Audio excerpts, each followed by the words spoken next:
এখন বাংলাদেশে দুইটা শক্তিশালী রাজনৈতিক দল আছে, একটা বিএনপি, একটা জামাত।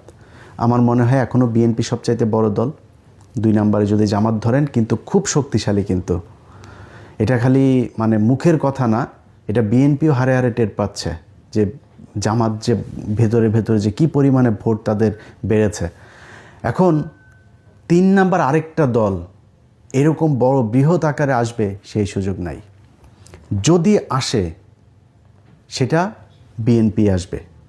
যদি বিএনপি মনে করে যে 71-এর সেই আওয়ামী বয়ান নিয়েই আসবে, তাহলে বিএনপির মোড়কে কিন্তু আওয়ামী লীগ চলে আসবে। নামে মনে হবে, সবারকে দেখে মনে হবে এই তো বাংলাদেশ জাতীয়তাবাদী দল, কিন্তু এই দলে জাতীয়তাবাদের কেউ থাকবে না। এখানে সবই সেই আওয়ামী লীগের মতোই, সেই লোকজনের কথা, সেই সব কিছু তাদের মতোই মনে হবে। আর সেটা যদি তারেক রহমানের বক্তব্যটাও যদি সেরকম হয়, তাহলে তার কিছু বলার নাই।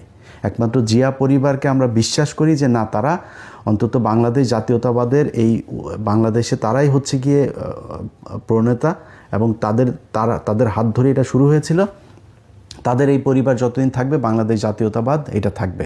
এখন বাঙালি জাতীয়তাবাদে যদি আপনি যাইতে চান, সেটা আবার ওইটা কিন্তু আওয়ামী লীগের নিয়ে হয়ে যাবে। তখন নামে থাকবে হয়তো বিএনপি। আওয়ামী লীগের ইতিহাস বাংলাদেশের শেষ, এটা মনে মনে আপনাকে বেঁচে রাখতে হবে। সব শেষ। শেখ হাসিনার কথা আপনারা টেলিগ্রামে যারা শুনেছেন যে এখন আমাদের আর কি করা, আমাদের আর করণীয় না, আমাদের গেরিলা হামলা করতে হবে। মানে বক্তব্য বুঝেছেন তো যে তার হাতে আর কোনো কিছু করার নাই।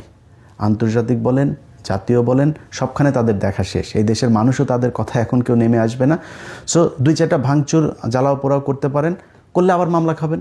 এ রাস্তা তো আপনারা দেখিয়ে দিয়ে গেছেন। একটা হবে 1200 মানুষের নামে মামলা হবে। মুরগির উপর বোমা মারার মামলা করেছেন না?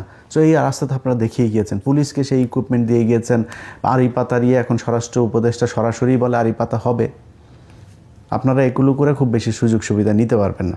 সো বিএনপি, জামাতের জায়গায় থাকবে। জামাত যেহেতু উঠে গিয়েছে, জামাত তো এখান থেকে উপরে উঠবে, নিচে নামবে না। তো এখন আপনারা কারা থাকবেন? বাংলাদেশ জাতীয়তাবাদ থাকবেন না বাঙালি জাতীয়তাবাদ থাকবেন? সেটা হচ্ছে আপনাদেরকে ডিসাইড করতে হবে। যাই হোক, বিএনপিকে খুব বেশি নসিহত করতে চাই না, বিএনপির নিজস্ব ব্যাপার। বিএনপিকে নিয়ে কথা বললে আবার বিএনপি আর আমাদের জামাত বানায় দিবে, যেখানে ভাই আপনাদেরকে অবমূল্যায়ন করে ছোট করে কথা বলার মতো সুযোগ নেই। অনেকে বিশাল গ্যাঞ্জাম বাঁধাইতে চাচ্ছে আমাদের আর বিএনপির মাঝখানে। আমারে দিয়ে সেটা পারবেন না। কারণ হচ্ছে কি, কারণ এই বিএনপি তো গত 15 বছরে তারা জীবন দিয়েছে, তাদের পার্টির লোক গুম হয়েছে, তারা জেলে ছিল। এই পুরো দলটারে একদম যা মনে চায় তাই বলবেন, এটা বলা আমার এত দুঃসাহস হয় না, যে কারণে খুব বেশি বুঝাইলাম না। বাট সামনের দিনগুলোতে খুব সাবধানে পা চলতে হবে। মনে করেন জামাত ইসলাম ক্ষমতায় আসলো, আওয়ামী লীগ যা করেছে এই বিএনপির উপরে, জামাত ইসলাম সেটা কোনোদিনও করবে না। করলে আমরা ছেড়ে দেবো না তো, যে জামাত এসে বিএনপির গুম করবে, খুন করবে, বিএনপির একদম বিরোধী দল নিশ্চিহ্ন করে ফেলবে, জামাতটা আমরা ছেড়ে দেবো নাকি? কিন্তু যদি আওয়ামী লীগকে আবার আনেন, আম এবং ছালা দুটাই যাবে।